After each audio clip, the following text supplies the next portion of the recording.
decide to be rich. And with God's help, it's highly doable.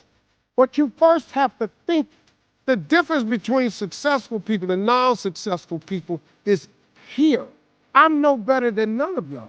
I'm not a better person than you. I'm not a better Christian than you.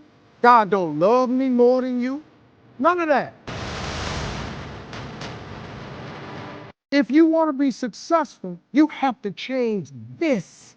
This has to change. Listen to me. It's not what makes it hard, is your lack of belief that it can happen for you. The fact of it is, though, it's very doable.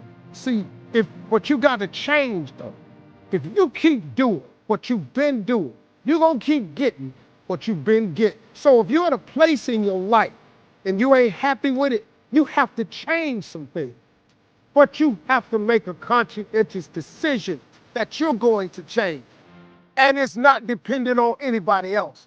It don't matter what your mama think. It don't matter what your coworkers think. It don't matter what your siblings think. It don't matter what your children think. This decision is yours and yours alone.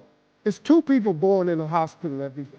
It's a person that's born in a hospital that's going to get a job, and somebody born in a hospital that's going to give them a job. You get to decide which one you're going to do. Let me tell you something. You get to decide if I'm going to be rich, poor, mediocre, plentiful, happy, sad. You have a decision to make. Your mind, all right, here we go. This is the teaching moment. Let me give you this thing. You walk in the house, you pick up the remote control. Let me teach you how this works.